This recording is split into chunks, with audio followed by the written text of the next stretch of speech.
Hi అండి, welcome back to my channel start my recipe. ఈరోజు మనము మంచి టేస్ట్గా ఉండే కర్రీ చేసుకుందాము. అదే బీన్స్, క్యారెట్, ఆలుగడ్డ, సోయా చంక్స్ వేసి కర్రీ అయితే చేసుకుందాం. మనం ఆలుగడ్డను అయితే కడిగేసుకున్నాము ఒకసారి బాగా. ఇప్పుడైతే పైన తొక్క తీసేసుకుందాము. అలాగే క్యారెట్కు పైన తొక్క తీసేసుకుందాము. ఈ తొక్క తీసుకోవడం వల్ల చాలా బాగుంటుంది. బీన్స్ చూడండి, ఒకసారి బాగా కడుక్కొని ఇలా చిన్న చిన్న ముక్కలుగా కట్ చేసేసుకుంటున్నాను. మనం అన్నీ ఒకసారి కట్ చేసుకొని కర్రీకి రెడీ చేసుకున్నాం అనుకో తొందరగా అయిపోతుంది కర్రీ అయితే. బీన్స్ అయిపోయినాయి కదా, ఇప్పుడు క్యారెట్ చూడండి ఇలా కట్ చేసుకున్నాను నేను సన్న సన్న ముక్కలుగా.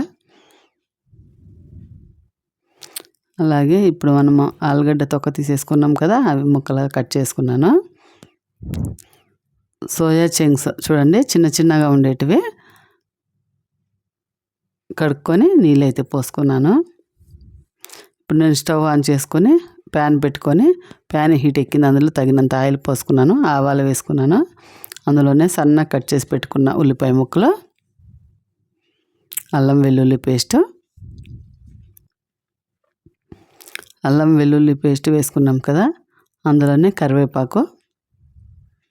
ఒకసారి ఉల్లిపాయ, అల్లం వెల్లుల్లి పేస్ట్ పచ్చివాసన పోయేదాకా ఫ్రై చేసుకుందాము.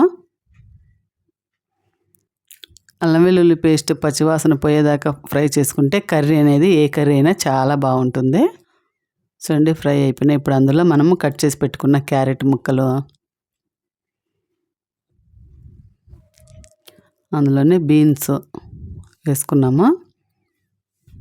ఒకసారి బాగా కలుపుకుందాము. క్యారెట్ బీన్స్ ఫ్రై కానిద్దాము. మనం అన్నీ ఒకేసారి వేసామంటే కొన్ని ఉడుకుతాయి, కొన్ని ఉడకవు కదా, అందుకనే అయితే ఫస్ట్ క్యారెట్ బీన్స్ అయితే ఫ్రై చేసుకుంటున్నాను. చూడండి ఫ్రై అయినాయి. ఇప్పుడు మనం అందులో ఆలుగడ్డ ముక్కలు వేసేసుకుందాము. ఆలుగడ్డ ముక్కలు అయితే తొందరగా ఫ్రై అవుతాయి కదా, అందుకే మనం లేట్గా వేసుకున్నాము. అలాగే కొత్త వాళ్ళు ఎవరైనా నా ఛానల్ చూస్తున్నట్లయితే సబ్స్క్రైబ్ చేయండి, లైక్ చేయండి. చూడండి ఇప్పుడు మనం అందులో రుచికి తగినంత సాల్ట్ వేసుకుందాము. వేసుకున్నాం కదా, అందులోనే చిటికెడు పసుపు సాల్ట్ ముక్కలకు పట్టేలాగా కలుపుకుందాము. కలుపుకున్నాం కదా, ఇప్పుడు అందులోనే సన్నగా కట్ చేసి పెట్టుకున్న టమాటా ముక్కలు వేసుకున్నాము. ఇప్పుడు బాగా మనం మిక్స్ చేసుకొని టమాటా ముక్కలు అన్నీ మెత్తబడేదాకా వెజిటబుల్స్ అన్నీ ఉడికించుకుందాము.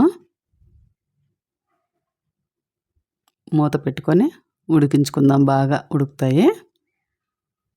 చూడండి మూత పెట్టలేదనుకో ఆవిరి అనేది వెళ్ళిపోతుంది కదా, ఇలా మూత పెట్టుకోవడం వల్ల బాగా అన్నీ ఉడుకుతాయి ఒకేసారి. చూడండి టమాటా ముక్కలు అయితే బాగా మెత్తబడ్డాయి. సరే కలుపుకున్నాం కదా, ఇప్పుడు మనము అందులో తగినంత కారం వేసుకుందాము. కారం వేసుకున్నాక ఒకసారి బాగా కలుపుకుందాము. ఇంతకుముందే ఉప్పు వేసాం కదా, ఇప్పుడు కారం వేసాము. రెండు బాగా ముక్కలకు పట్టేలాగా అన్ని వెజిటబుల్స్గా. సోయా చంక్స్ చూడండి నేను నీళ్ళలో నానబెట్టుకున్నాం కదా, ఇప్పుడు అందులో వేసేద్దాము. అలా పిండి వేయడం వల్ల నీళ్ళు ఎక్స్ట్రా ఉండే నీళ్ళన్నీ గిన్నెలోకి వచ్చేస్తాయి అన్నమాట. చూడండి ఇలా వేసుకుంటే మరీ ఎక్కువ నీళ్ళు ఉంటే ఉప్పు కారం అనేది సోయా చంక్స్కు పట్టవనేసి నేను ఇలా పిండి వేసుకుంటున్నాను.